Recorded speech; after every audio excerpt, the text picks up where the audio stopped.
Hi, my name is Muthoni, drummer queen, an artist and creative entrepreneur from Nairobi, that's the capital city of Kenya. Welcome to my home, and let me introduce you to some amazing creative entrepreneurs that you definitely need to learn about.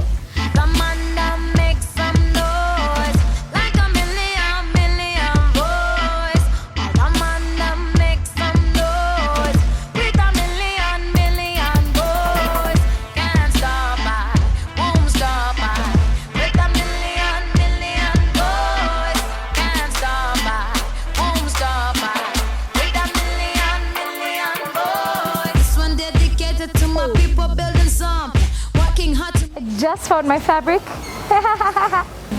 So, a few of us are making a line, an athleisure line with one of Vivo's new brands, Zoya, and this is my fabric. We cannot make it. Watch us how we make it. Watch us in a minute, come and run it, overtake it.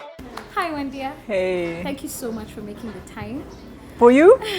Anytime, every time. Yes. And I really love it here. I mean, every time I come, I'm reminded, like, this is a real creative enterprise. Like, this is real.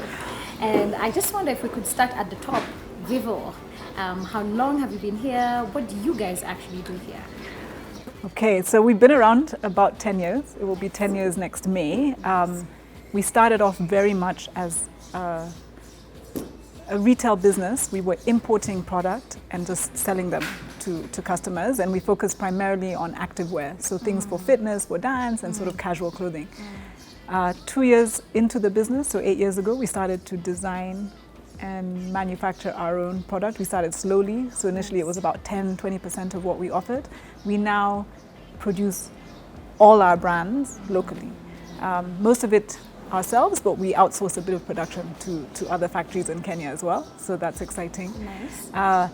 We historically have only developed product for women, and mostly more mature women, so women in their 30s, 40s, 50s, relatively conservative collections, but catering for the African woman, for our very wide range of shapes and sizes.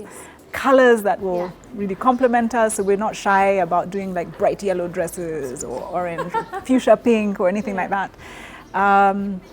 And working with comfort, so recognizing that you shouldn't have to sacrifice style in order to be comfortable. So we try to do stylish products that are also very comfortable.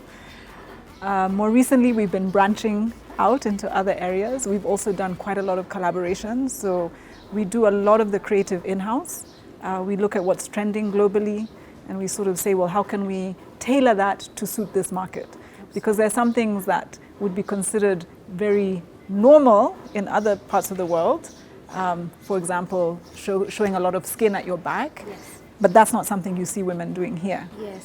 Women here are much more comfortable with fitted items, even though their shapes are very curvy and stuff like that, but they're less comfortable showing a lot of skin. So it's like, it's sort of looking at what works for this market, for the nuances.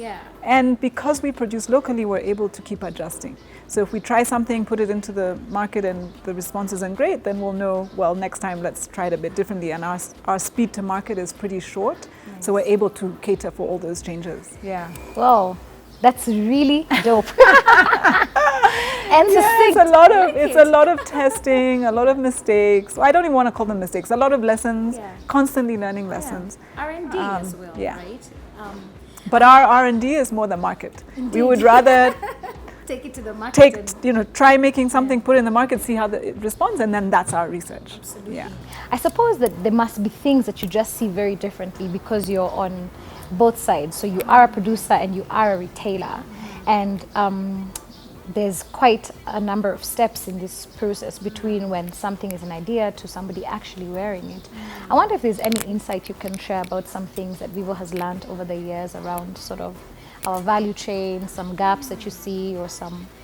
Yeah, I mean, we're always trying to improve the systems and the processes, making them more, structured and systematic and stuff like that. I think we've learned to, because there was a time when we were buying a lot of finished product and then we were also making. So we've learned to place our bets at different stages of the value chain. So items that are much more likely to fit multiple sizes and things like that, you can take a bit more of a risk. We tend to now place more of our bets around the fabrics, because if you can buy fabric in bulk, try a style and it doesn't work, you can still use that same fabric for another style. Exactly. We've started buying, because we've now invested in digital printing, we're able to work with plain colors and then we test the prints as we go. Rather than in the past, I would buy a bulk of a particular print of fabric, and if that print doesn't work, you're in more trouble. Exactly. So it's like, I think the biggest lessons for us have been, how do you do things quickly and constantly in a sort of testing way, so that you can keep feeding that into your development. Right. Yeah. I'm going to ask you one last question before I get out of your hair. What do you see, sort of where is this enterprise going in this, whatever the foreseeable future is, during life of pandemic? What do you see sort of as where are you guys going next? So I see us as market leaders in the fashion, retail, digital, both on the creative space but on the retail space as well, as working with corporates and businesses. So I see us diversifying quite a lot. What we realized is that in tough times, you can't rely on just one revenue base. Absolutely. And so the more you have, but I think they have to have synergies. Absolutely. So we have branched into bigger partnerships.